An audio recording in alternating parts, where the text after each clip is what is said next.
Hello students, in this video I am going to explain the solution for exercise 4. A string of length 150 cm is fixed at one end while the other end is stimulated by a transverse vibratory source of a frequency f equal 50 Hz.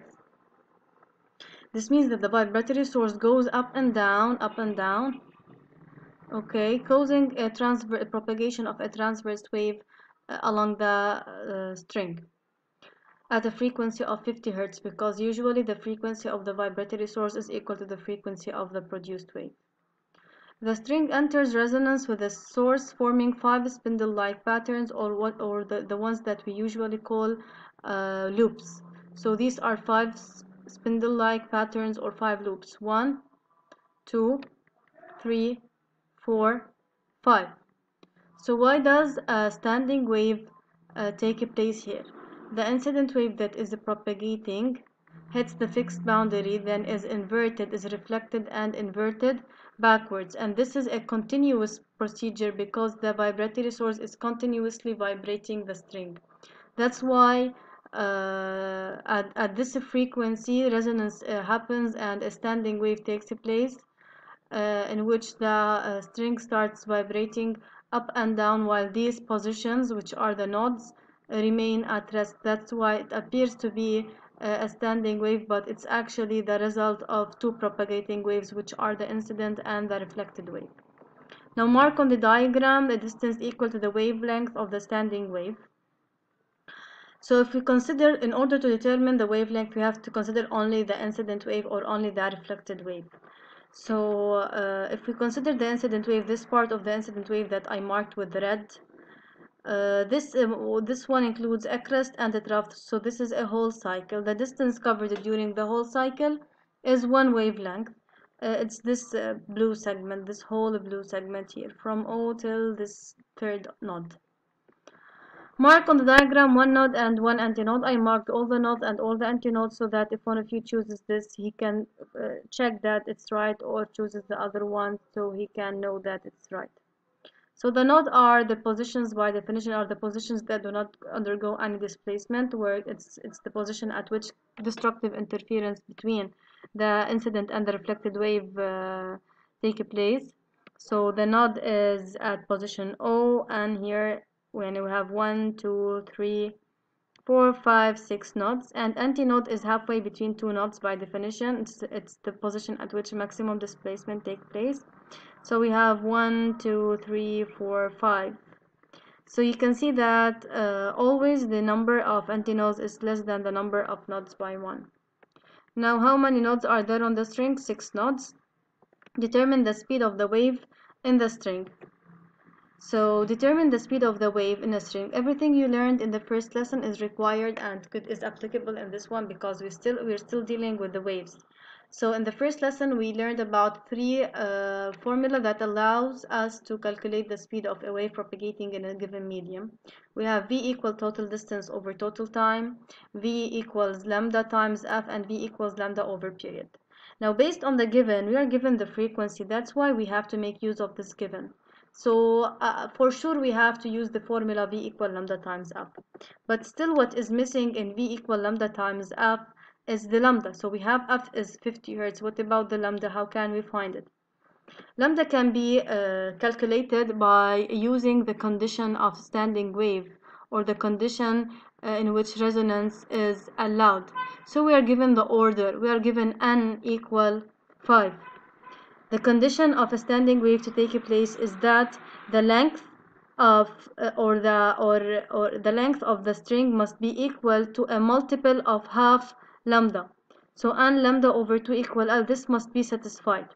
The order here is 5, so for n we substitute by 5. Lambda over 2 equals, and the length of the string is given to be 150 centimeter.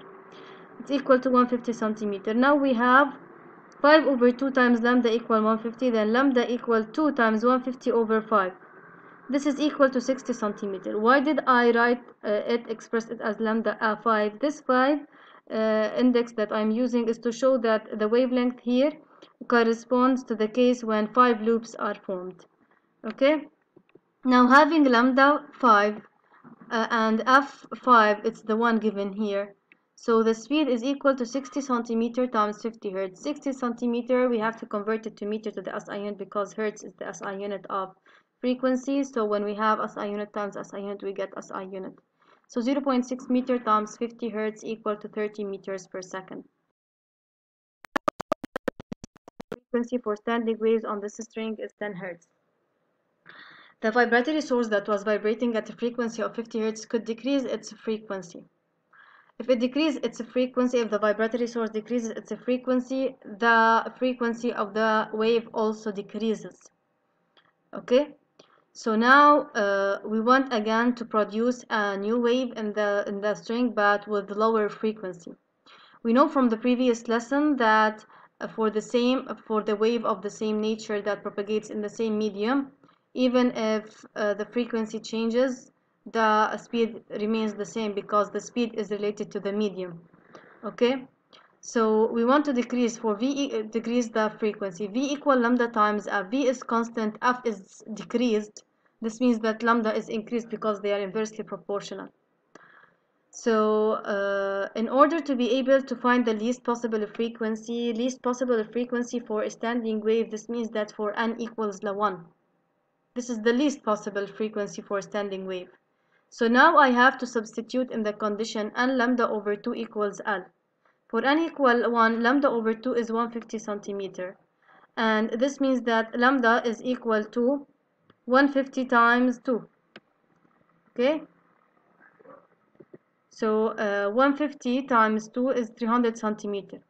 As you can see here, I called it lambda 1. I called it lambda 1 to show that this is for n equal to 1. We get one loop in this case. So you see when the frequency is decreased, the wavelength increased. Yani when the frequency decreases, the wavelength is 300 centimeter, while when it was 50 hertz, the wavelength was 60 centimeters. So as the frequency decreases, the wavelength increases. Alright? And okay, we found the maximum wavelength in this case. What about finding the least frequency? We have to continue. So, but V equal lambda 1 times F1. Why is that? Because you know from the previous lesson that if two waves of the same nature propagate in the same medium, then they have the same speed regardless of their frequency. So, speed is usually related to the medium and to the nature of the wave, not to its frequency.